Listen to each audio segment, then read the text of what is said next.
Patrick Henningsen talks on today's News Talk Radio, TNT. And welcome back to the Patrick Henningsen Show with me, Basil Valentine, in for Patrick today, Monday, the 26th of February, 2024. I'm delighted to say I'm joined from Belgrade in Serbia by the one and only Kit Klarenberg, Britain's foremost journalist on the machinations of the United Kingdom national security state, which has been in overdrive in the last week or so, turning peaceful protesters outside the House of Commons into some kind of Islamist terror threat. It really has been quite bizarre stuff, according to the former Home Secretary, Suella Braverman. The United Kingdom is now effectively run by Islamist extremists, but it was, of course, the flag of Israel that was projected all over number 10 Downing Street shortly after October the 7th. Meanwhile, projections on the House of Commons last week calling for a ceasefire have somehow been derided as anti-Semitic. We really are in a dystopian world. And as you know, Kit, anything like this invariably tends to lead to a crackdown. Somehow ministers, all politicians, MPs are at threat from peaceful protesters, from grannies and people pushing strollers and all the rest of it. And that means that protest must be curtailed and so on and so forth. It's such a familiar playbook, isn't it, Kit? Actually taking a bit of a break following my removal from Twitter. So, I mean, I was rather enjoying and like not having to constantly look at like photos of mutilated Palestinian children in my Twitter feed.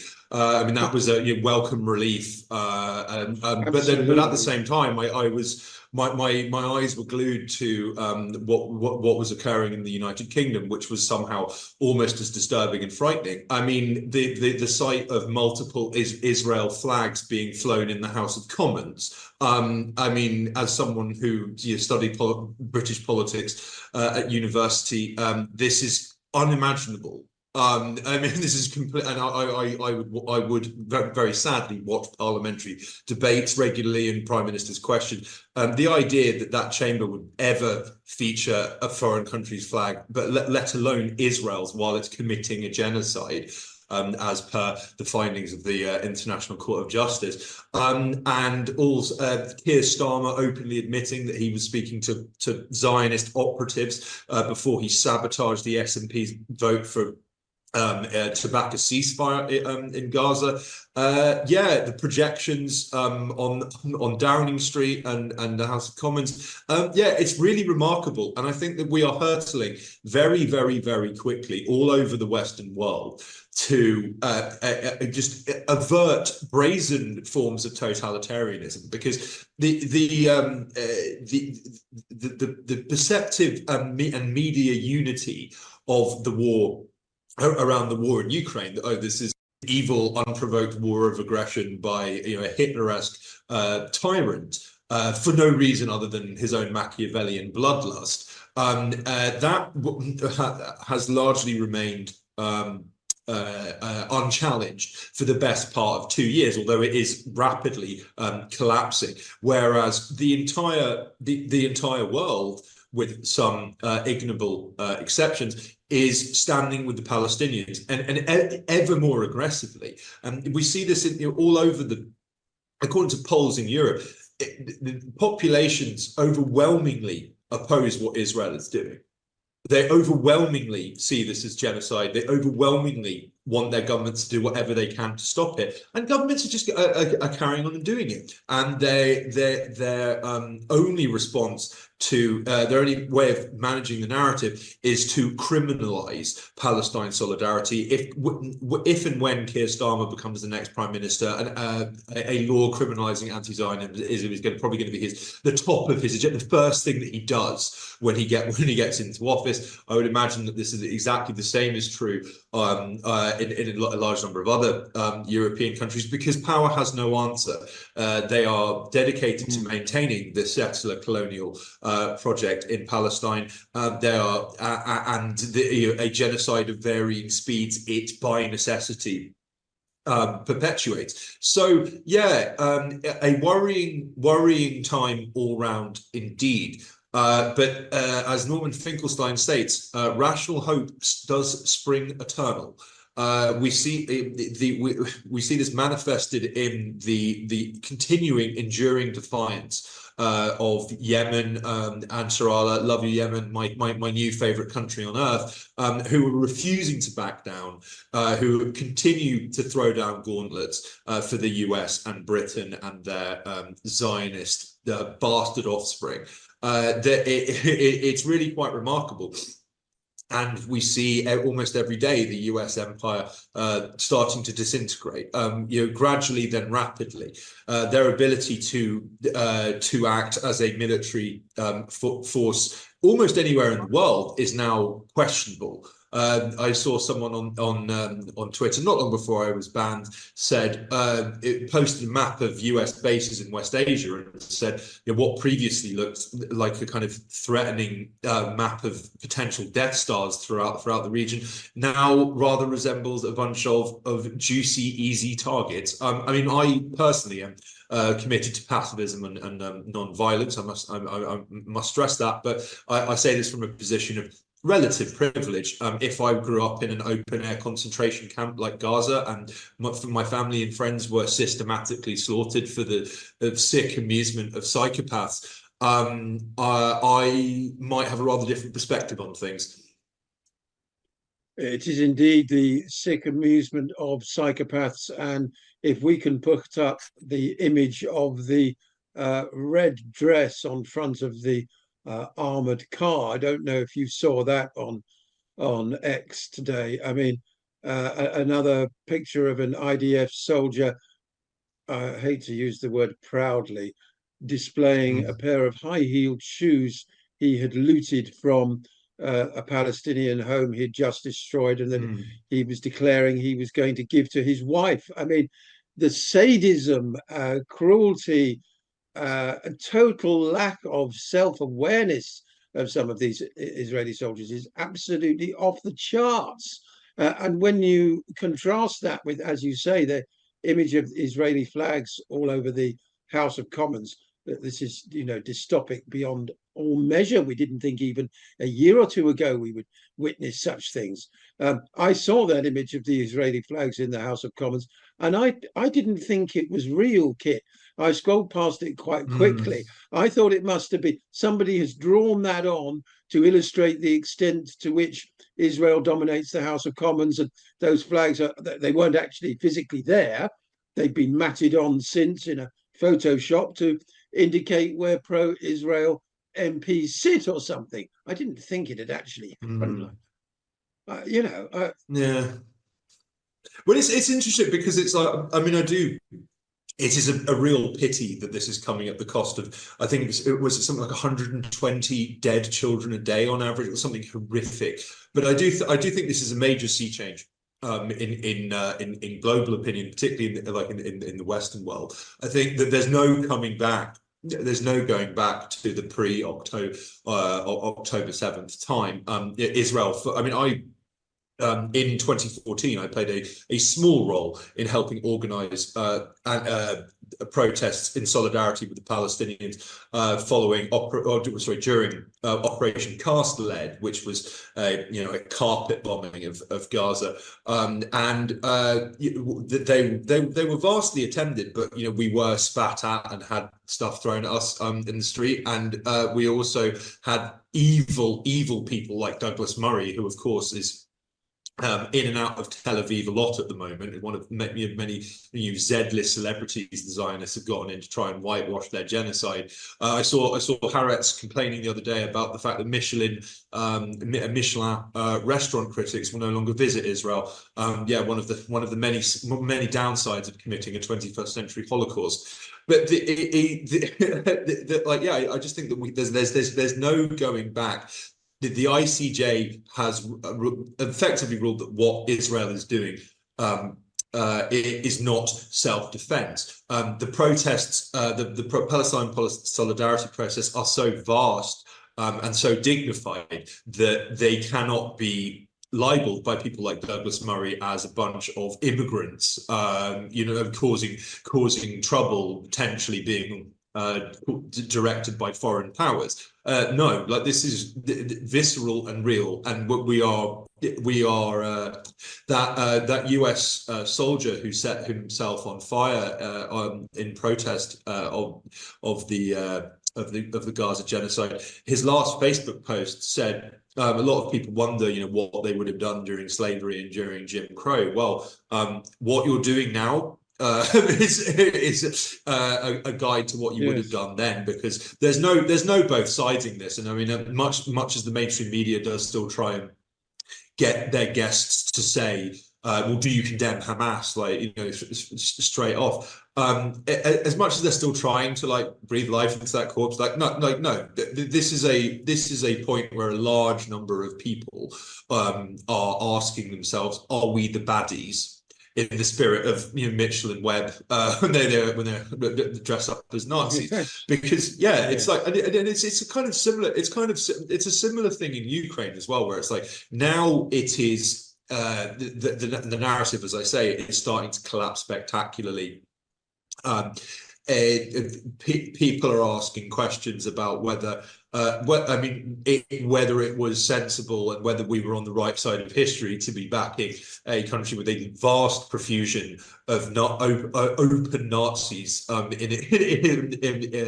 their armed forces, and whether it was really sensible to be flooding that country with all sorts of weapons and giving them military training, and whether we might have done something to provoke what has happened. I don't think we're necessarily there yet in respect of Ukraine. Maybe we won't get there, but in Gaza, absolutely. And so, as I say, rational hope springs eternal. And as again, as depressing as it is, I think the National Security Act, which I wrote about just before I got banned on Twitter, it's a frightening bit of legislation which creates all sorts of new offences, and that are so broad that people will, almost inevitably, by definition, break the law without knowing, without wanting to, without intending to, without having any cognizance that they are doing something legal. There will be test cases, there will be show trials. I'm sure that I'm probably a top candidate for an initial test run to be prosecuted under this. But at the same time, this is the sign of weakness. They know that they can't allow a genuinely free media and genuine free speech to proliferate, because far too many people will ask the wrong questions or draw the quote unquote wrong conclusions. Lloyd George, in that well-known fan of Adolf Hitler, in his diary during the First World War, he stated rather starkly, if the reality of the front line was known by the public, the war would end tomorrow. Therefore, they can't know and they won't know. And it's the same. The same ethos applies now, where it's like, if people, the overwhelming majority of Western citizens, if they knew what their governments were actually doing at home and abroad, there would be palace revolutions. So better criminalize it first, eh? So I would say that in the short term, at least, this is a really troubling development, and I have urged many of my friends and comrades in the UK who are engaged in Palestine solidarity activism to get out while you still can, because that's it seems sensible. But I think this is the end of it, right? Like this is the sign that the British state and the British kind of neo-empire, they know that their days are numbered. And then they therefore cannot abide the slightest criticism or even ridicule. So a longer term view is more optimistic than a short term one. It's just a shame we have to live in the short term, isn't it? Yes, and as John Maynard Keynes said, in the long run we're all dead. But before then, I think we are on the verge of a political earthquake. I think George Galloway is almost certain to win in Rochdale. Admittedly, that's only one seat in Parliament, a by-election. I would imagine he'll probably hold it at the general election. There's deeper dissatisfaction with British politics than at any time in my lifetime. I think three-quarters of people do not like either the Conservative or Labour parties at the moment, and quite rightly, if for no other reason that both are complicit and fully on board with the genocide. Liz Truss has apparently told Steve Bannon that a radical Islamic party could win the Rochdale by-election. And then she said nothing at all when Bannon described Tommy Robinson as a hero.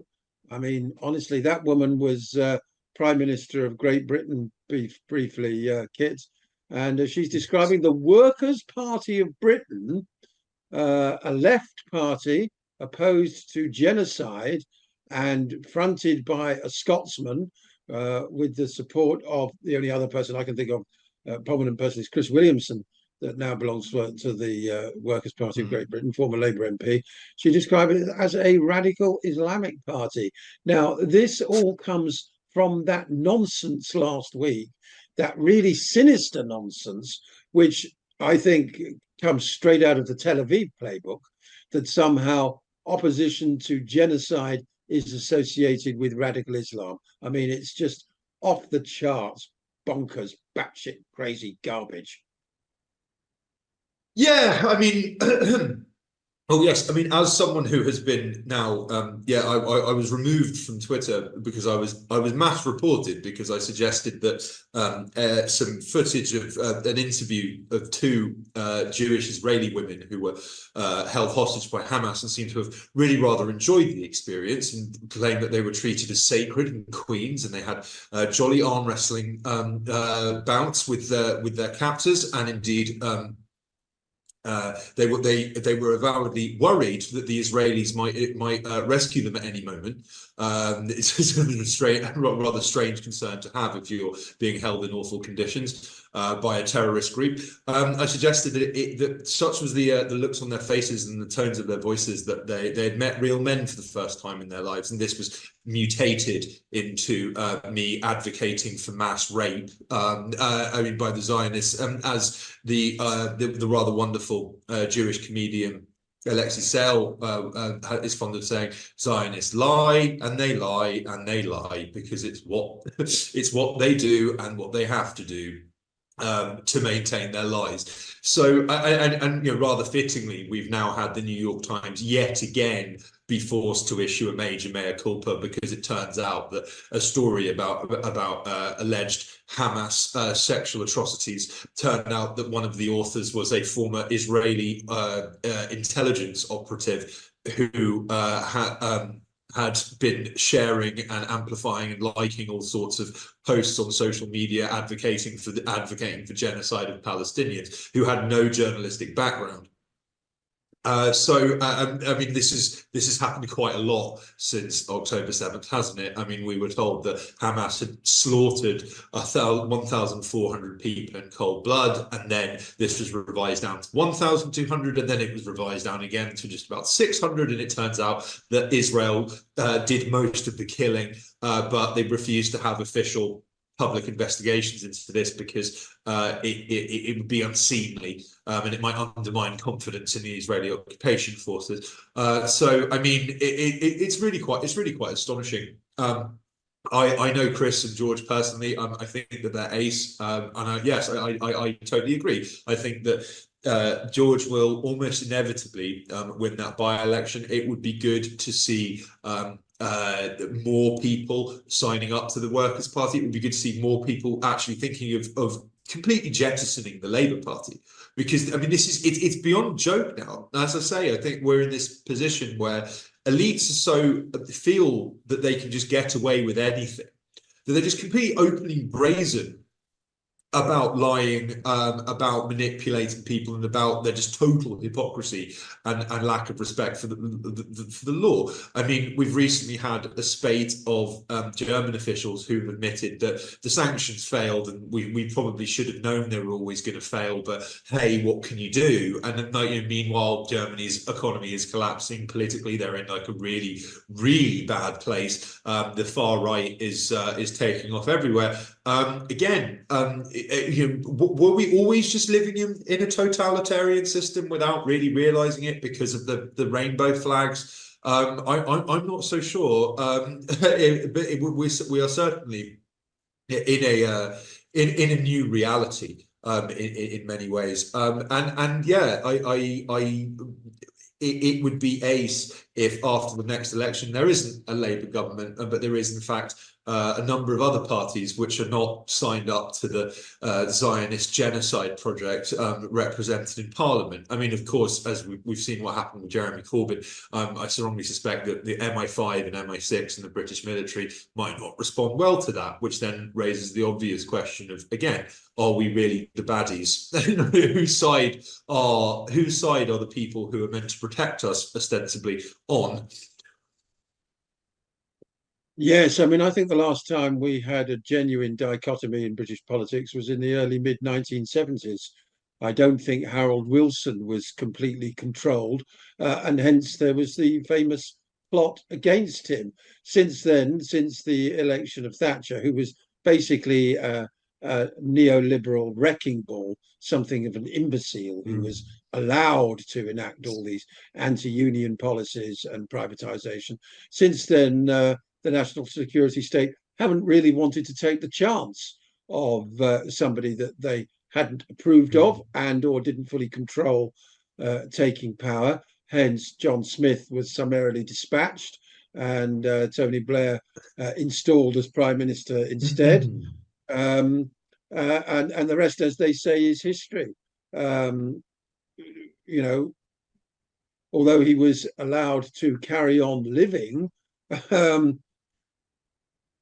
Jeremy Corbyn was politically assassinated to the extent that that absolutely disgraceful individual masquerading as Archbishop of Canterbury refused to share a platform with Pastor Munter meet Pastor Munter because he'd shared a platform with Jeremy Corbyn. I mean, this is just absolutely off the chart stuff, but it's indicative of the extent to which the cancer of Zionism has infiltrated the body politic in Britain.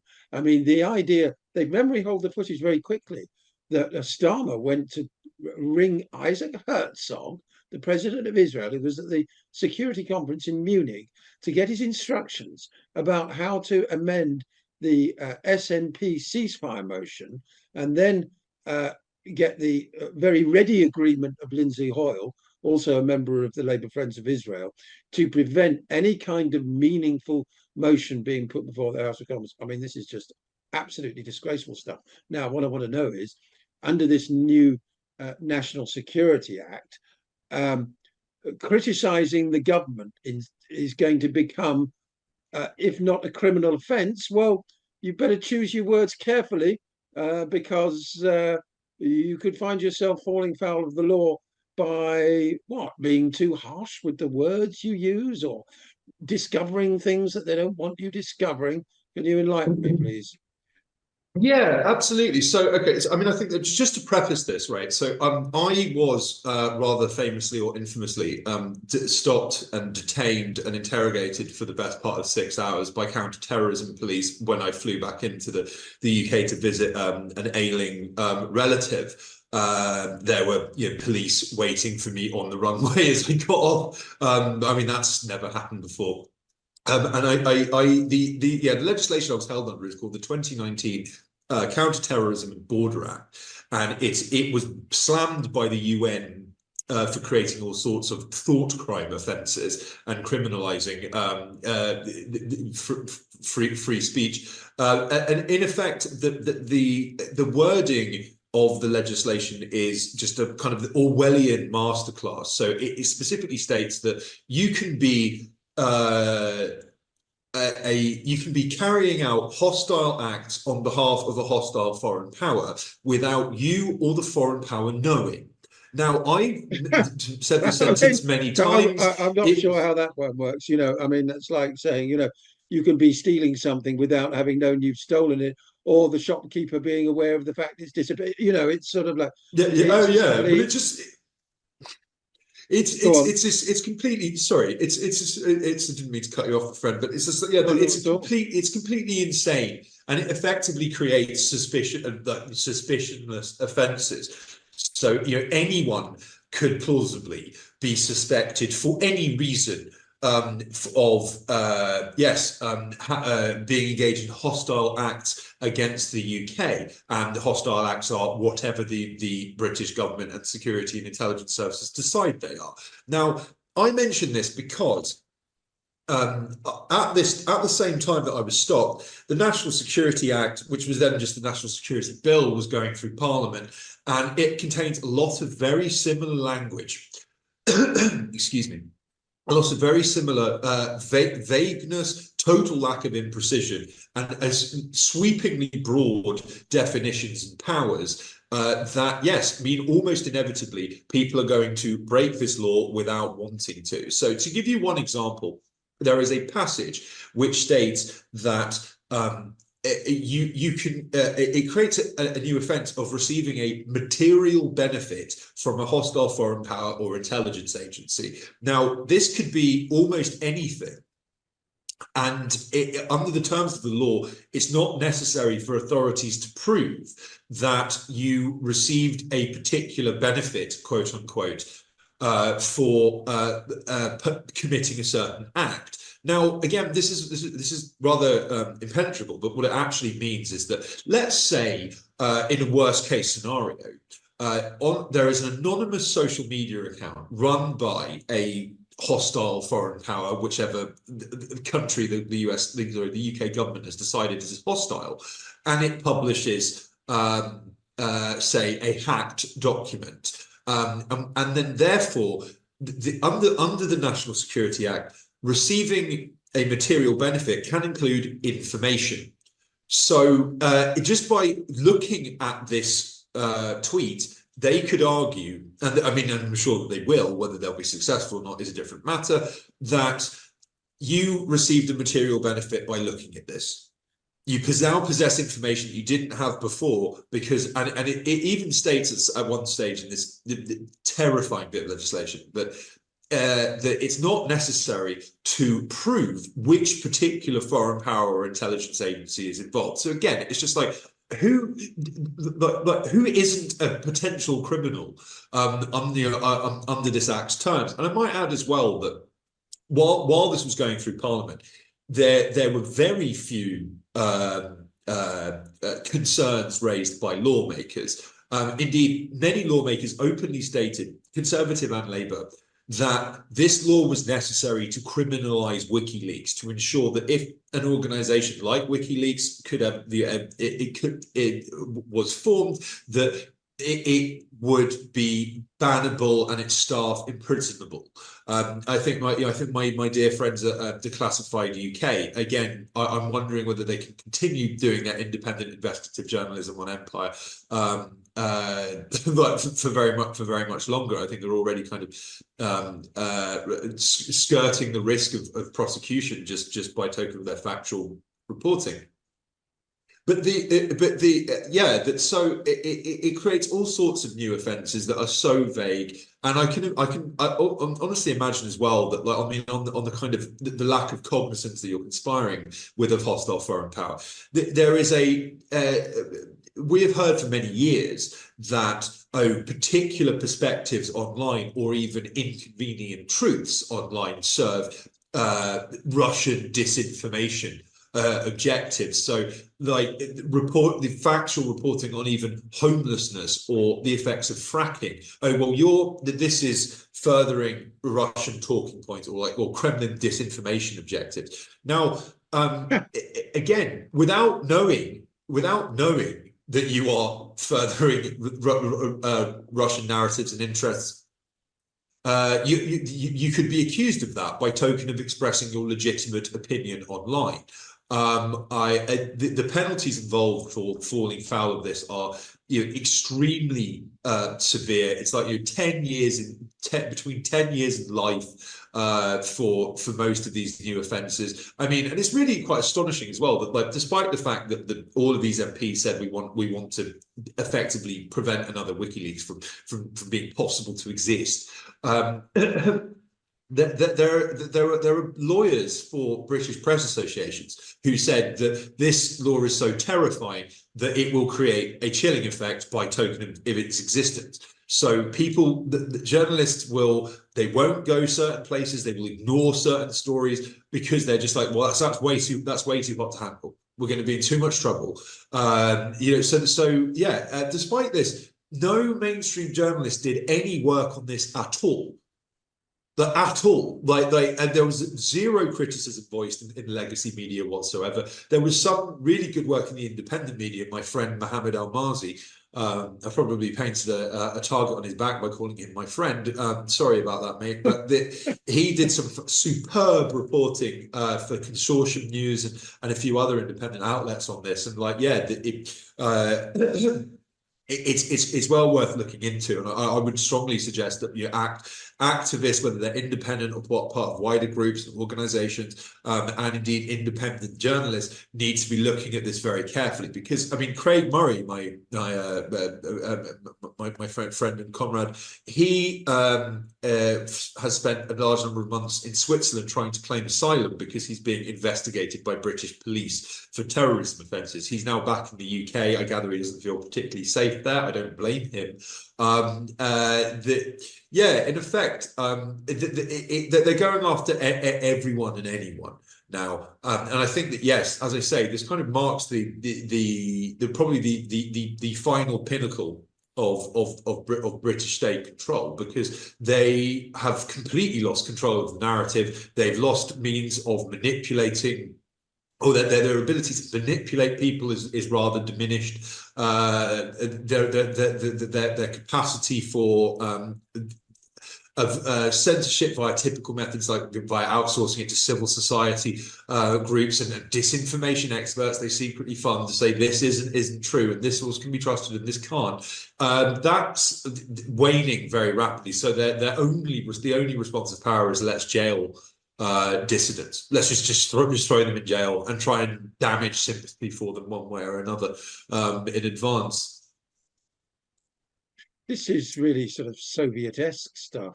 I mean, Craig Murray is a former British ambassador, since he's sort of taken up the cudgel of a crusading journalist in the absence of any others. What possible terrorist offences could he be accused of?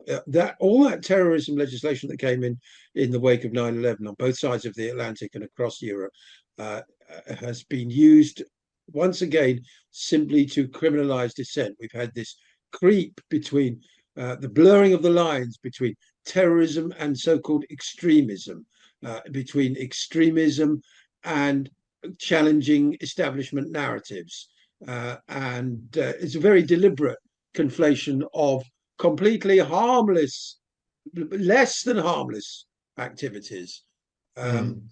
And anybody seeking to do real world harm, because after 9/11 suddenly we had this thing, terrorism, which had to be eliminated and punished in the strongest possible censures and government sledgehammers, whatever. Terrorism, this is all, which interestingly enough is different from the 1980s and 90s, where people accepted that whether it was the ANC or the IRA, we were seeking to make accommodation with even violent people of different persuasions representing different groups, right? Something changed in 2001, and not only was terrorism sort of reclassified as the greatest evil in the world, but also it was conflated with dissent. Simple as that, really. Yeah. We're going to take a very short break now. When we come back, I want to get Kit's position on Julian Assange, because this is the test case that will determine a lot of where we're going with this. Which is the more serious criminal activity? Extrajudicial killings, routine torture of prisoners, and illegal renditions carried out by a state, or exposing those actions by publishing illegally leaked details of how, where, when, and by whom they were committed? This is essentially the question that was asked last week at the Royal Courts of Justice in London. That's Duncan Campbell writing in what is now one of the chief organs of the United Kingdom national security state, The Guardian. I think he's one of the last, if not the last, of the old school Guardian journalists. But The Guardian has been very, very, very, very slow and at crucial times completely absent in the whole Assange question. And it'll be interesting. I mean, I'm not a lawyer. Depending on the success or failure of Julian's application for leave to appeal and then subsequent appeal, it may set some precedent which would cut across the National Security Act. Am I right in that supposition, Kit? Well, very oddly, Duncan Campbell, I is someone who I had an enormous amount of respect for when I was an aspiring journalist. I think that in his more recent years, he seems to have gotten a dose of Russiagate mania, and seems to think that the FSB is lurking under every rock. And excuse me. Although I noticed that he's been reporting on a large number of documents which were allegedly hacked by the FSB, and I'm not sure if he's gotten a knock from the counter-terror police or not on his door. If not, then that's potentially rather strange. But I mean, just more. I think that also as well, he is, as you mentioned, dear Julian, his solidarity with Assange hasn't been as strong as it could be, and I think that's a key litmus test, because a large number of journalists were heavily involved, I mean, call them journalists, were heavily involved in the wider effort to destroy public sympathy for Assange, which used to be almost universal. It cut across left and right. It cut across different people of every political persuasion and background, economic background, thought that what Julian was doing was superb. So then he was systematically destroyed in the court of public opinion. The independent Australian writer Caitlin Johnson, she has a rather wonderful essay where she talks about how a different propaganda narrative for each audience has been created in order to justify his incarceration. So it's a good thing that he's in jail because Russia. It's a good thing he's in jail because Trump. It's a good thing he's in jail. And then when you strip away all the noise, we're just left with, it's good that he's in jail. And I think that it's really that, leaving aside any question of Julian as a person, or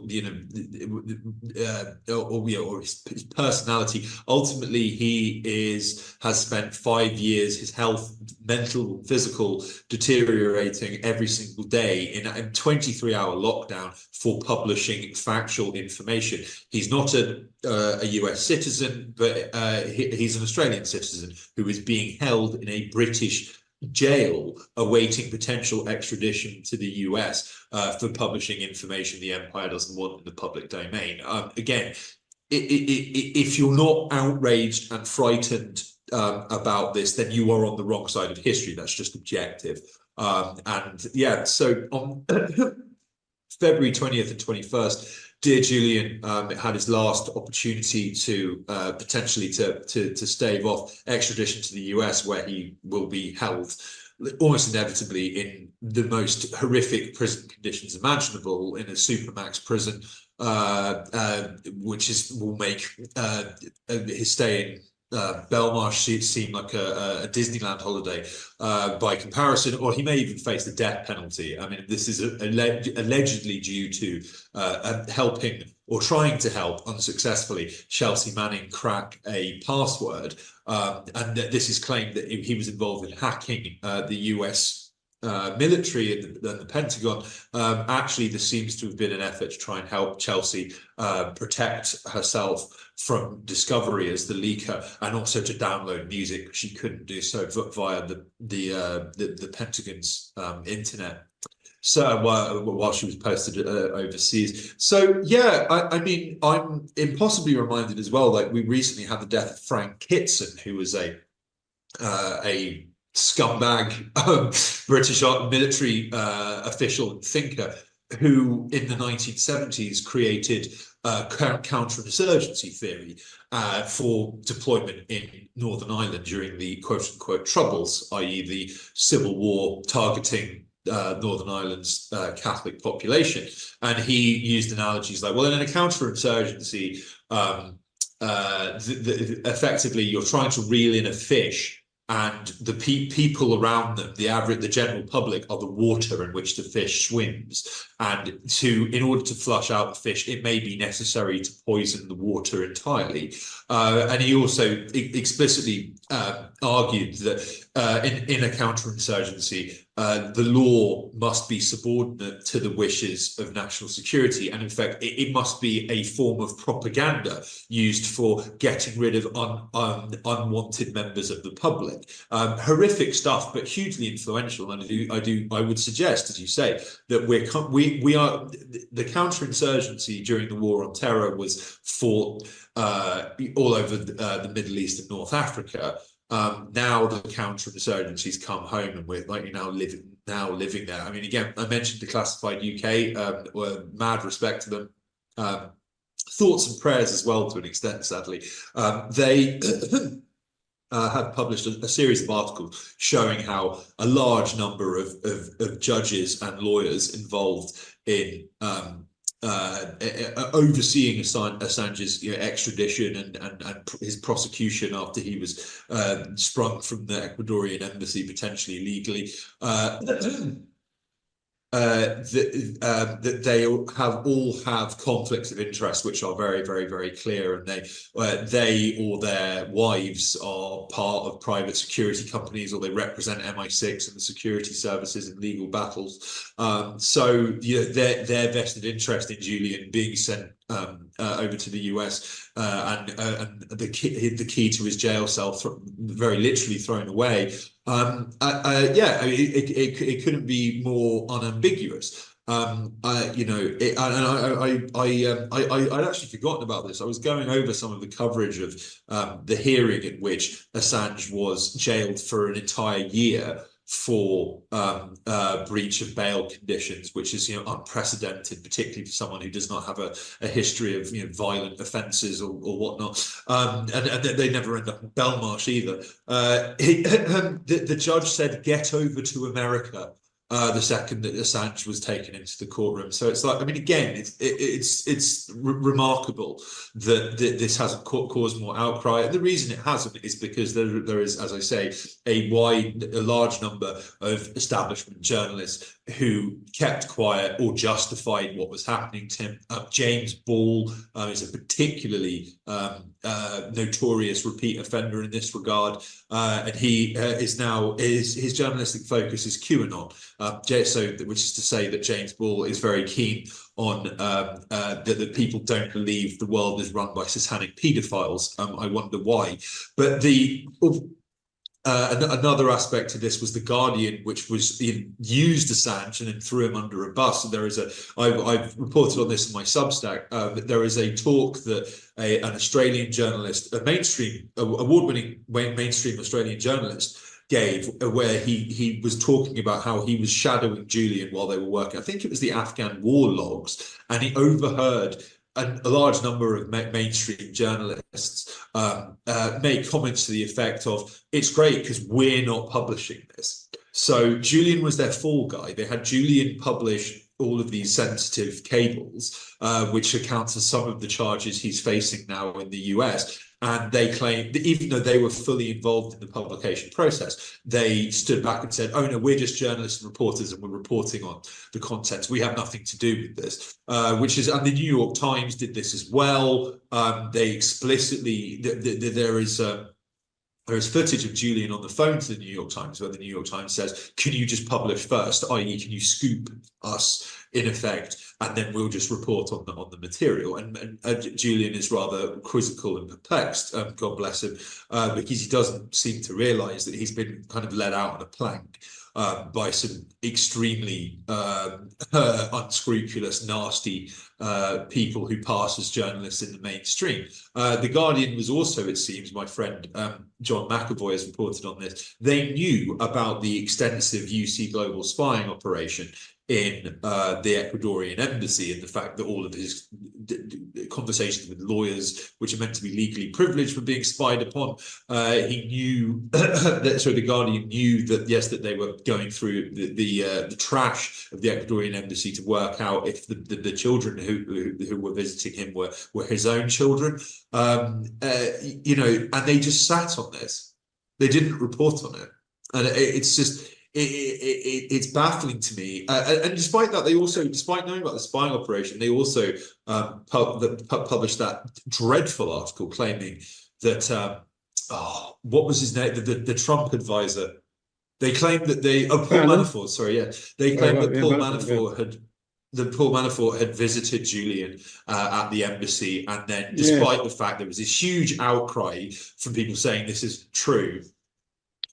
They then changed the wording slightly. They refused to retract it, even though it says no possible way that it could be true. The journalist who wrote that, Luke Harding, an avowed quote unquote storyteller, makes an enormous amount of money writing absolutely abysmal cash-in books, and it seems was involved in publishing, despite Julian's explicit warnings, the full password to the entire unredacted Cablegate archive. And when that happened, the files were dumped on the web, and Julian got blamed and for putting lives at risk and blah blah blah blah blah. And it's just like it's perverse, actually. And so we shall see.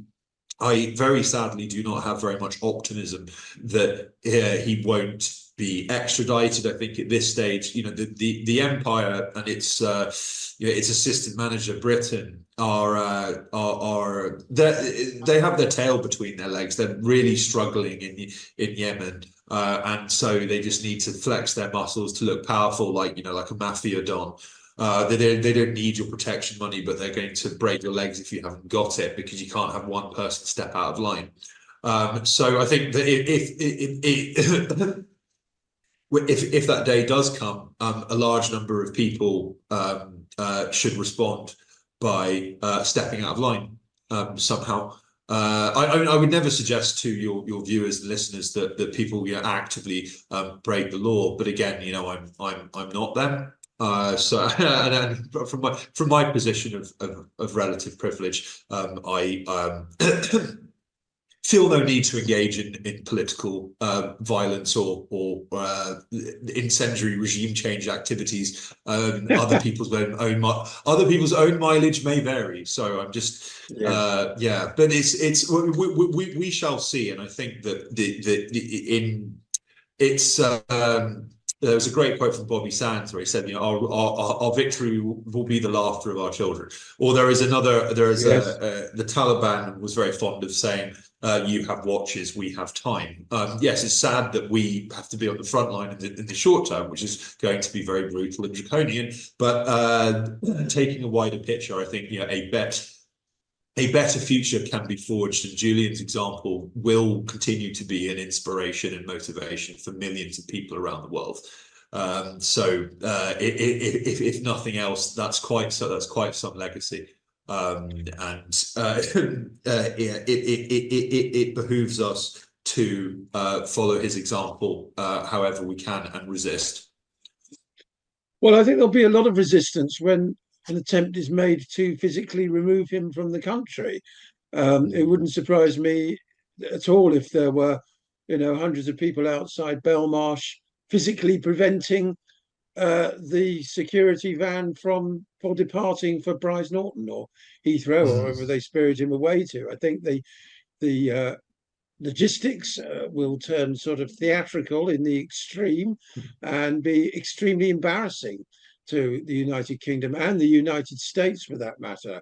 In the last couple of years, the campaign has done an enormous amount to get what one might sort of call the liberal-minded great and the good on his side. It's been a very slow process, but the films, Ithaca and the new film, The Trust Fall, have obviously played their part.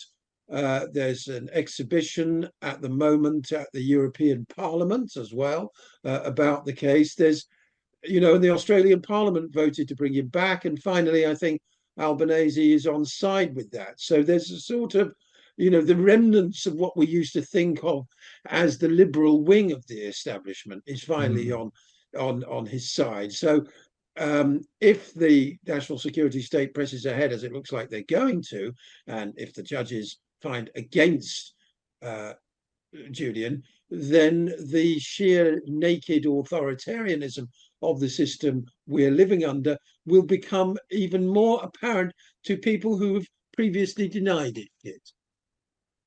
Yeah, well, no, absolutely. And I do think that we're kind of getting to the stage where we're getting to the stage where the empire doesn't, and the forces of oppression, they don't really know how to deal with defiance or people just ignoring them, or indeed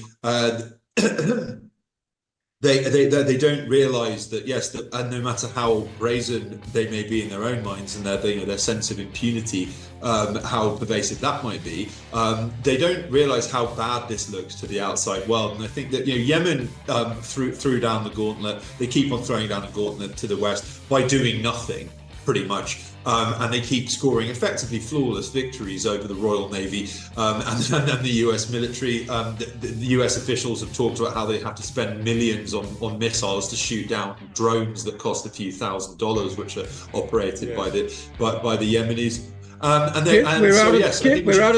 We should follow their example. Resist. We're out of time, so just tell our listeners quickly where they can find you. Sure, you can find me for the time being on kitklarenberg.com and the Grey Zone UK. Join us. Great. See Cheers, you all guys. tomorrow. I'm Basil Valentine. See you tomorrow.